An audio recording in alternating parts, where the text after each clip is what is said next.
So obviously the skins look amazing. The skins always look amazing. Hyros does a great job with skins. Pretty much no matter what they do, the skins look good. You know, they're nice. Except for that one Mercury skin, that one's like mega cringe and I hate it. But aside from that, you know, the characters, can we full screen? Yeah, you guys can see the whole screen. The skins are good. You know, we're happy with all the skins. The content creators getting their packs, cool. Glad that they're in the game. That's awesome. The diminishing returns change was huge. Yeah. The diminishing returns change is like one of the biggest things for sure that I want to talk about, because like everybody's been talking about dive meta. Talking a lot about dive meta, like a big part of the reason why dive feels bad is because you get dove on, you get CC'd, and you're dead, and that's it. It's over. There's nothing else you can do. The like pretty much increase on diminishing returns after you get stunned for the first time is gonna be really big. I'm hoping that helps dive not feel as bad. After that, they said that they're nerfing a ton of stuff. They nerfed a ton of gods. They made some balance changes here and there. Game modes. Okay, so we got some conquest changes. Support buff camp. Increased base XP reward of support buff holder from 45 to 90. Increased base gold reward of support buff holder from 24 to 44. Interesting. Okay, that's... Alright. Whoever asked about servers, the team is working to mitigate the issues resulting from last week's attacks. The first performance fix is going live with the update 9.4. We expect to continue working on it throughout 9.4's live updates and release additional improvements in future updates. So pretty much the answer to servers is they're trying to do stuff to like help against DDoS attacks. That's pretty much it. That's the only real change they're making to servers, essentially. XP buff could be huge for support buff, means you don't clear the entire first wave for level 2. Yeah, that's what I'm hoping. That's what I'm hoping this means. Because the snowball that happens in duo lane when one person last hits the minion and gets their abilities first is so big. It feels so much better to fight in mid as mid and jungle fighting together when you both hit level 2 off of like those first couple of minions that you kill. Same thing in solo lane. Hitting level 2 before you clear the whole minion, before you clear the whole minion wave, feels really good. So I think this change is nice. Like that's duo lane quality of life right there, and I'm happy about that. Removed an Elder Harpy from the back left camp. Okay. This camp will no longer be marked by the obelisk. Interesting. So they're slowing down how quickly people get the obelisk. Decreased team XP gained per offering from 25 to 15. So they're slowing down. At this point, just take the obelisk out. I mean, they tried and they failed, you know? Like, can we have the link to the patch notes? Yeah, of course. Like, I don't know. I feel like, for me personally, there's a link to the patch notes for anybody who wants it. For me personally, it seems like the obelisk was something that they tried that seemed like a neat idea in theory, but it was really just a gimmick to kind of be like, oh, hey guys, look, we changed the conquest map a little bit, you know? So it's, you know, it's not the same map. And it's just, no. The obelisk serves no purpose. It's not good. It's not cool, you know? Like, it's just, it's done. The obelisk is beneficial to tank meta, yeah. It just gives tanks a little bit of extra sauce when they're diving you, you know? That's all it does. I don't love it. I don't love it personally. I really don't. So at this point, I think realistically, the obelisk needs to go. They need to focus on other things. Obelisk is best used on jungle. I mean, even still, it gives whoever's diving you a little bit of extra sauce, and that's clearly not necessary. It already works well enough, you know? So, I think actually the coolest thing that the obelisk does is it makes other people go into your jungle to steal your obelisk, which just makes you feel even worse when you're behind. So, the most interesting thing about it also kind of sucks. But even still, the players are too used to not using it. Yeah. I feel like the shake weight needs to go. Correct. Okay, so goals. Their goals here were nerf a large amount of top-performing gods and items, achieve a net decrease of damage in Smite through the nerfs, make changes that will be felt in all game modes, do not buff. Even though we felt like there were some good options, buffs will be saved for future updates. Okay, so let's start here. Nerf allowed of top-performing gods and items. A lot of remove forbidden dildo. Yes, correct. A lot of the biggest issue that I and many other players had personally was that there were gods that were just straight up unfun to play against. Like, pretty much, you pick a character and you're like, I want to play this character and I want to have some fun, and you go into the lane and you kind of resign yourself to the fact that you're just going to take an L because of the matchup, and it is what it is. There's nothing else you can do, you know? There's nothing else that you can do. Amaterasu was bad for a really long time, Sable. I'm sorry.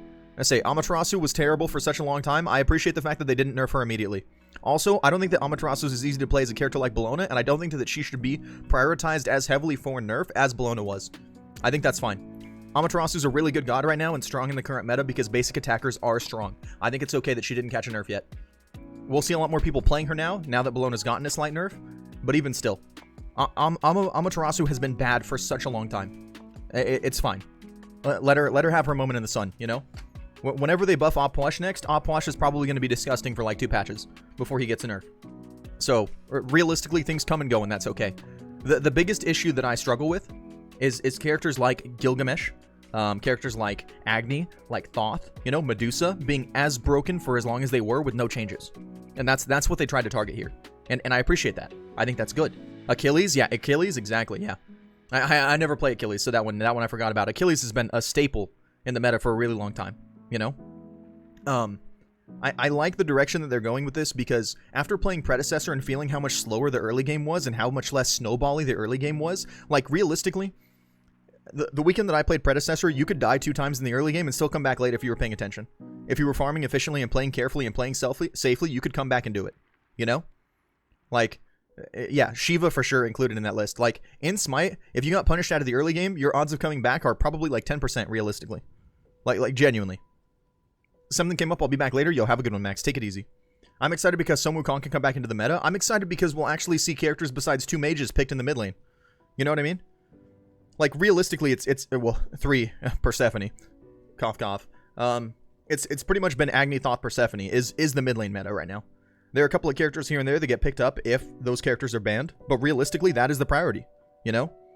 And like that's going to allow for a lot of other people to show their faces who can actually contest the mid wave without being completely poked out as soon as you hit level 5. You know? I mean, the Tiamat nerf was necessary because if they didn't nerf Tiamat along with the other mages, Tiamat would have just been indisputably the best mage. Tiamat's been disgusting since she came out pretty much. Tiamat is really, really good. Like, I think she'll still be good realistically. So, I've like, the only reason that I think Tiamat didn't shine as much is because the other ones were just like way too pokey and too safe. So, I think realistically, there's a lot of good things coming here. Yeah, Tiamat would have basically ran the meta in mid lane. Can we nerf Opwa? She isn't bad enough yet? That's... oh, man. Yeah, same thing with Zeus. The decision to nerf all the items the way that they did, I really like that because I'm hoping it'll slow down the late game a little bit. Making people not as tanky, making people not do as much damage. Like, I was sad to see them nerf some of the hunter items that they nerfed, but realistically, if they hadn't nerfed the hunter items and they had nerfed all the defense items, hunters would just be hunter meta again. Which would make me happy as a carry main, of course, but it would make the rest of the game miserable for everybody else. It would be like, okay, we can fight. Oh, the carry's here. Time to not fight anymore. And whoever's carry got more fed just straight up won. Like, without contest, you know? I'm glad I can't get one-shot by Agni ult late game. Huge W. Yeah, big same.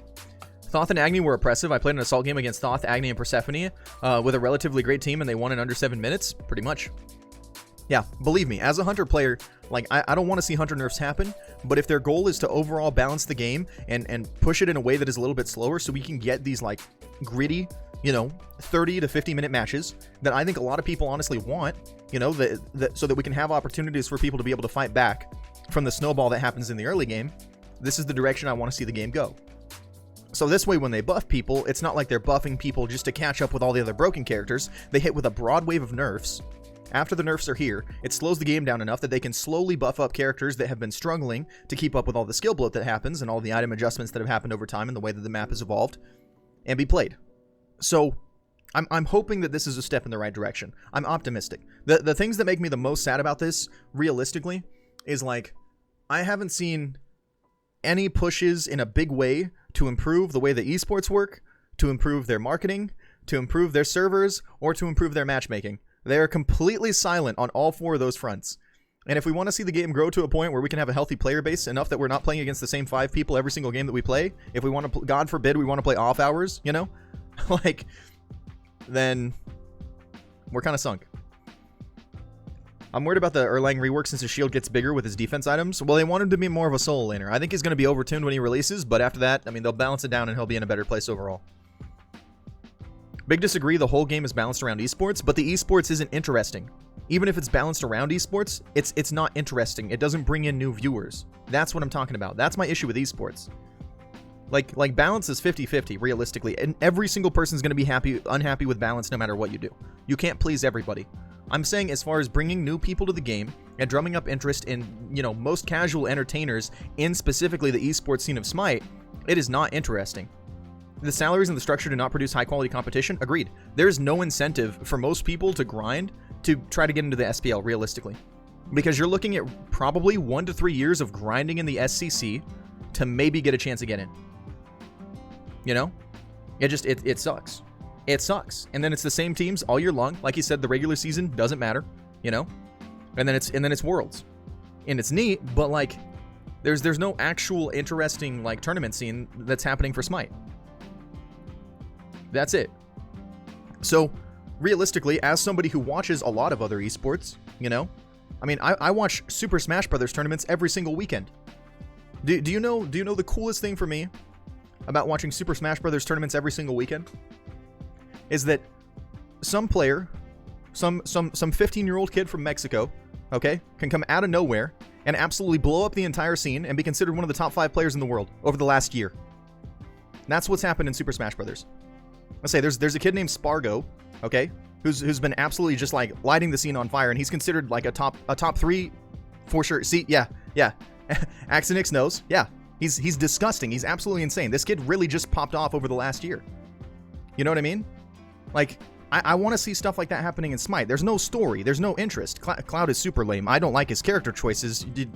You think Aegis isn't lame? Okay, look, character choices aside, I want to see people be able to come up on the scene, and I want to hear a little bit of story. I want to care about esports. I want to care about what's happening. I want to see it evolve and change and improve, and it doesn't. It's the same people that have been playing Smite and have stayed playing Smite, and there's no interesting evolution in the esports scene at all. And there's no incentive for somebody to come up and grind. You know? This is where orgs were important. I agree. I absolutely agree. I don't think that just calling it a friends league is super fair, but it's getting to a point where it just feels stale. You know? And I would like to see it be pushed farther, because esports is one of the most exciting things for me. Whether you like esports or not, like, I love watching esports stuff. But we need to see something that pushes it forward in some way, and I don't know how they're going to solve that problem, genuinely. There is such little incentive to organize your own tournaments and stuff like that, realistically, for Smite. And then on top of that, it's super hard to break into the esports scene. So, where do we go from here, you know? There's a reason that the same team has 3 to 4 different Worlds wins. Yeah, for sure. For sure. Overall, though, I mean, if we're just talking gameplay specifically and not the overall health of the game and the overall state of the game, I think realistically this is a good patch. I think that this is a step in the right direction that I'm comfortable with and that I agree with and that I support. But it's not a game saver, you know? And I don't know what their next big plan is, but I'm hoping that they have more than nerf everything and slow the game down, even if it is the right call. I'm hoping that they've got a little bit something more like tucked into their belt, and over the next 6 months or so, we'll see a little bit of that.